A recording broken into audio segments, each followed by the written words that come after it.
right, so we are at Genesis 22, and the title of this is Abraham Tested, or Abraham's Obedience Tested. Oh boy. And this is a tough chapter. Yeah, this is going to be a tough chapter. Anytime that someone's being tested, that's probably a tough chapter, but this is going to be. Later on, God tested Abraham's faith and obedience. Abraham, God called. Yes, he replied, here I am. The fitting response. 2. Take your son, your only son, yes, Isaac, whom you love so much, and go to the land of Moriah. This is the Lord talking here. Sacrifice him there as a burnt offering on one of the mountains, which I will point out to you. Kind of a big test. That's a humongous pop quiz that the Lord has just thrown on Abraham. Remember, the situation at this point for Abraham is that God had promised the son to establish a nation. He's going to have multiple descendants, more than you can count. Okay, great nation established through you. I'm making a covenant with you, making a way for them. And cool, they take matters into their own hands because they're just not patient enough for God's timing and not seeing a way. That results in Hagar, this Egyptian slave, being taken as a wife by Abraham and then giving them a child, Ishmael. And that doesn't work out so well. Oh man, they just got banished. So even that safety net of a child has just gotten sent away. And now the Lord comes to Abraham years after, as Isaac is growing up. And now he's saying, hey, this is your only son. The other one is sent away, okay? All right, this is the one I'm making a way through. This is the one I'm blessing you through. This is your only son that you love so much.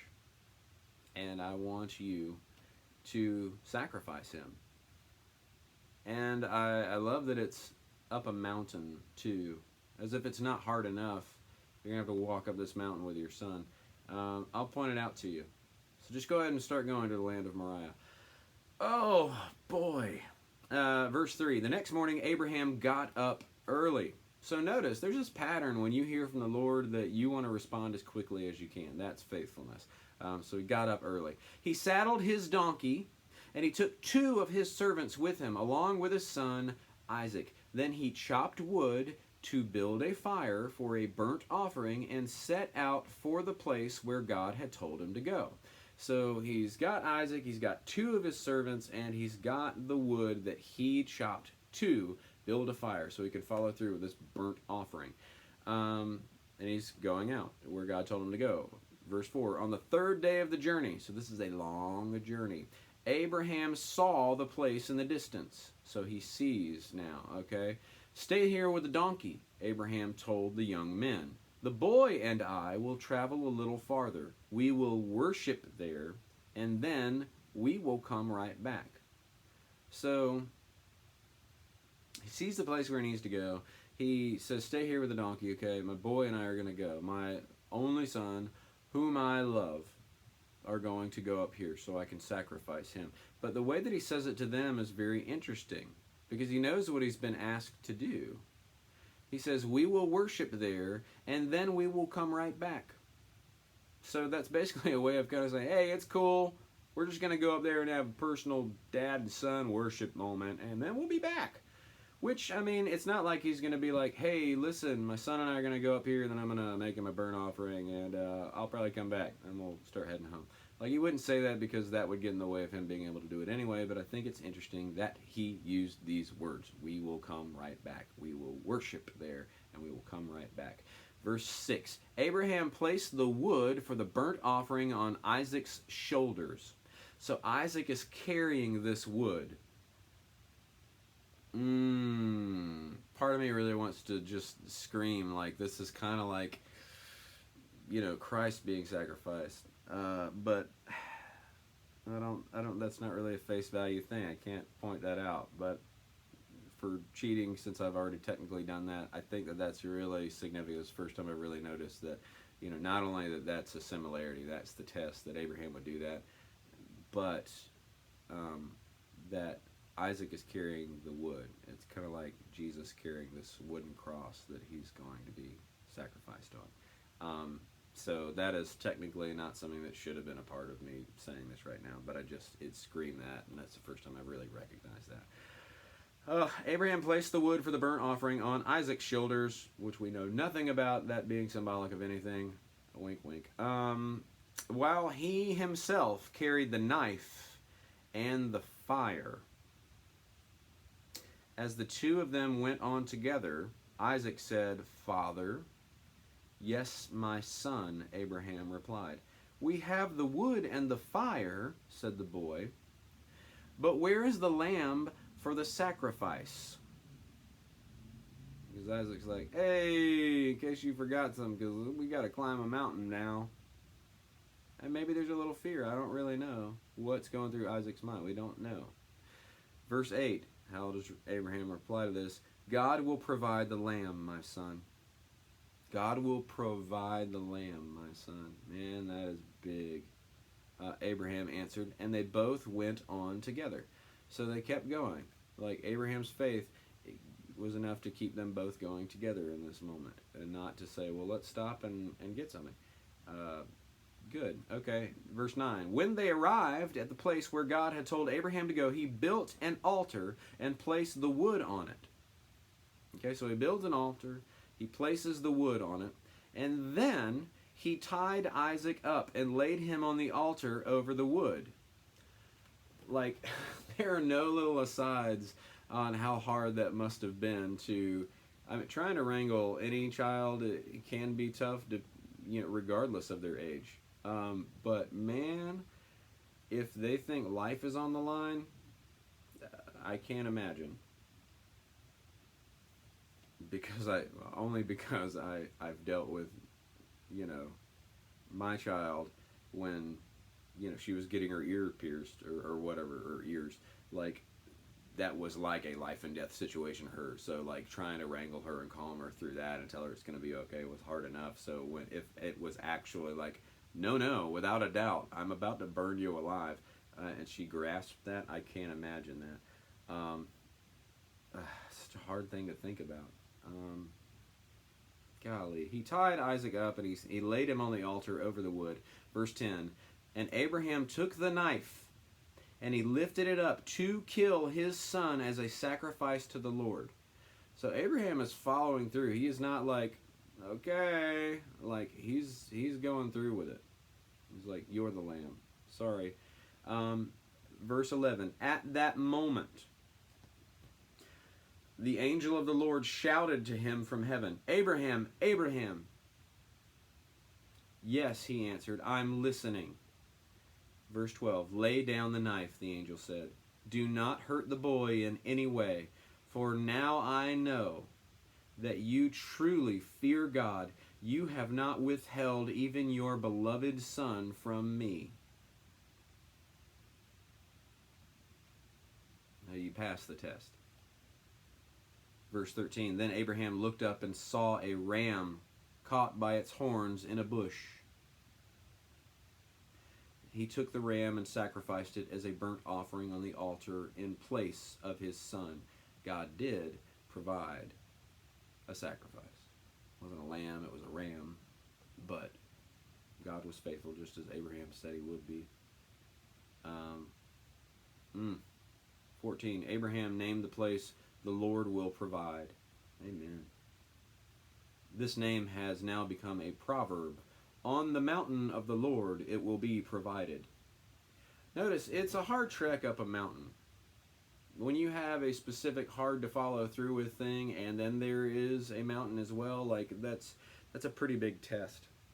And this was an insane test that hopefully none of us would ever have to go through. But wow. The Lord will provide. On the mountain of the Lord it will be provided.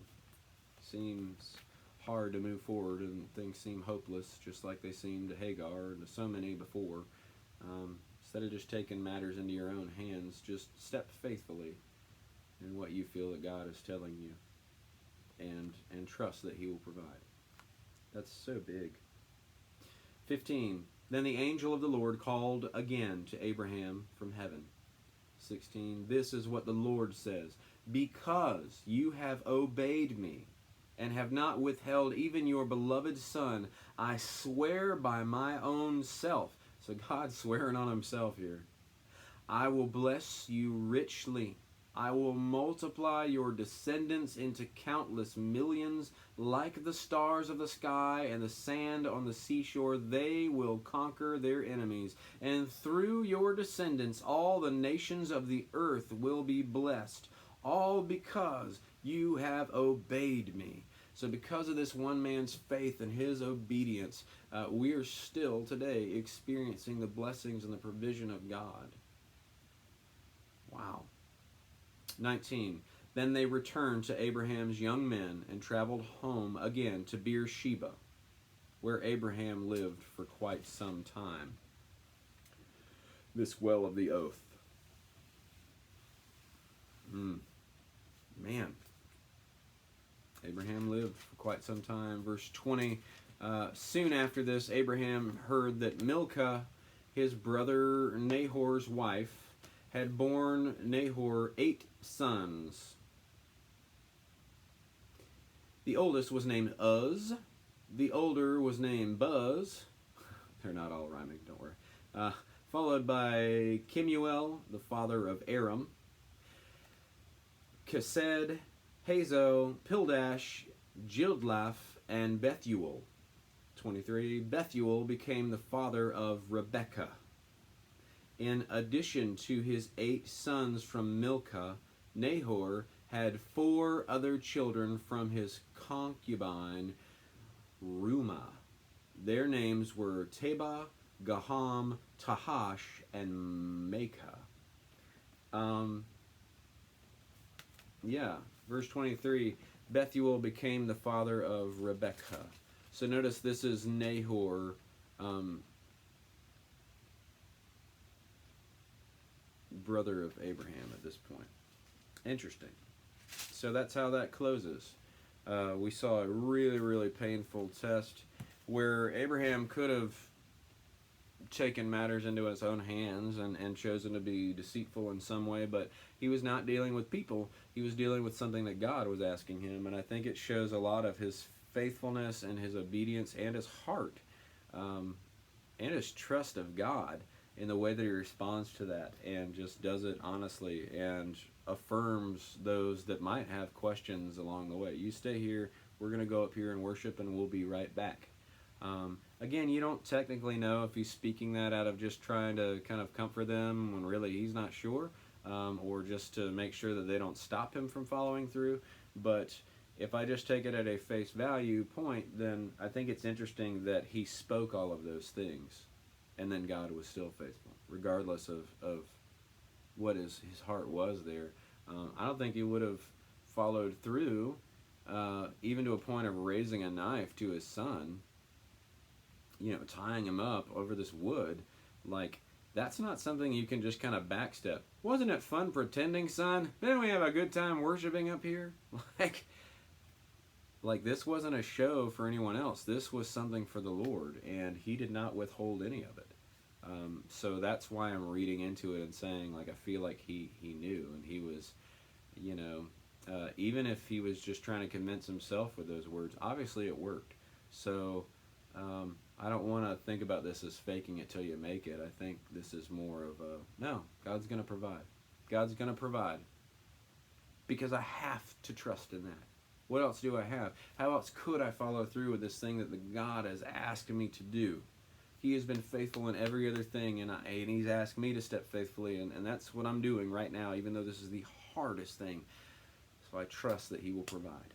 So yes, I'm going to tell you that he'll provide.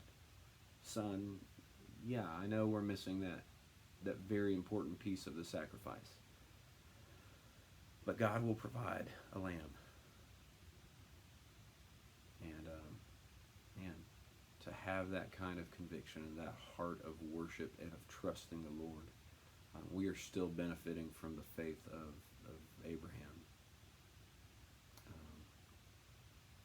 To have that. Just imagine that. Yeah. So, nice chapter. I'll see you at the next one.